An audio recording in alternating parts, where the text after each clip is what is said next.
Okay, LUFS levels. Everybody wants to know, what is that magic number I need to master all my music to so it sounds great across all the platforms? And the answer is, it turns out, -8. -8's the way to go. Just master all your music to -8 and you'll be good. Nope, don't do that. That's wrong information. That's not what you want to do. In fact, it's a wrong way to think about it. It's almost the equivalent of saying, I should record and produce all my music to the key of C minor. And how limiting and non-diverse would that be? Everything would sound the same. The thing to key in on is, what am I working on? What the mixes are at hand. Because that is what is going to dictate how far to push something dynamically to bring the most out of the recording, to fully optimize in the mastering process the full potential of whatever you're working on. So every mix is different. Every mix is its own signature thumbprint. Not one is the same as the other. And a good mastering engineer with experience will be able to size up whatever they're working on and, almost even before touching anything, understand that loudness potential. Not for loudness sake, but for overall connectivity with how it's going to be translated to the listener. All of that is taken into account by the mastering engineer. And a lot of that is found along the way of actually introducing the processes. So let's talk about digital zero. Let's talk about music before loudness normalization on the platforms. Everybody is mastering music with an understanding of what digital zero is. That is our ceiling. That is full scale digital zero. And if you go over that amount, you will get into clipping and distortion. So what mastering engineers do is they put a brick wall limiter, a lot of the time, right before that ceiling. No matter how far you push level up into that limiter, let's say you have it limiting at -1/10 of a dB, doesn't matter how far you push, it'll never cross that threshold and you will not get into distortion. But it could sound processed depending on how far you push up into that limiter and how far that limiter is working in terms of its threshold. Maybe it's 2 dB, maybe it's only a dB, maybe it's more than that. You have to determine how far that limiter is working before it ends up feeling overly processed in a non-musical way. So these are the things to key in on, and it has everything again to do with what the mix is at hand. So let's say I'm working on a song and I push it up with a limiter and I decide that I want to introduce a compressor because I want that compressor to absorb some of the transients and in fact raise some of the average level and actually make this song a little bit more dense, not to achieve level, but for musical purposes, because I feel that if I do that, it's going to create more connectivity to me as a person working on it and therefore a listener once they listen back.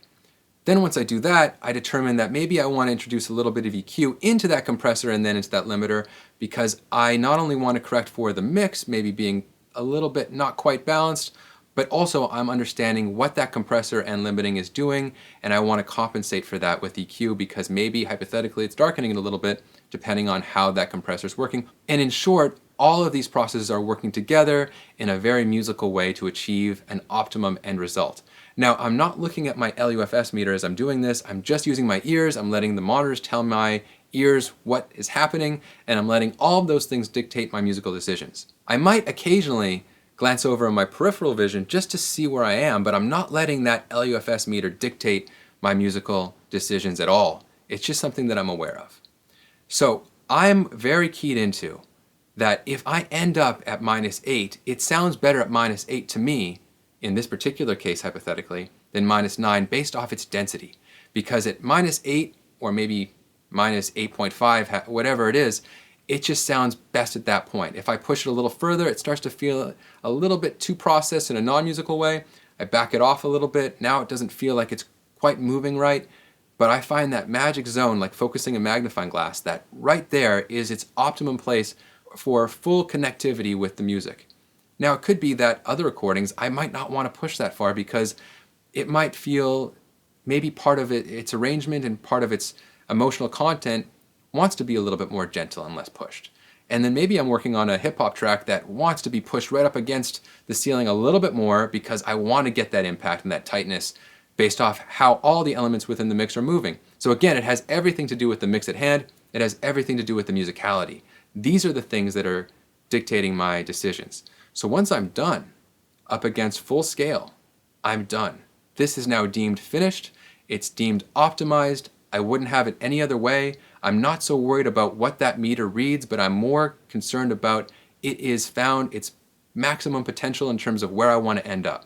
And at that point, I'm satisfied. I will ship that because I will let the music platforms, which are all different and will continue to change where they end up normalizing everything to, they will just bring it down and it'll live that way. That dynamic content is baked into that file that way and it will never change. Even if they change their algorithms and they raise it up or lower it, all of that work has been decided on, it's been agreed upon, it's been approved by the artist, the producer, the label, what have you. Everybody loves this recording and I would not want to change it, certainly not for level purposes. It is just the way it wants to be for musicality.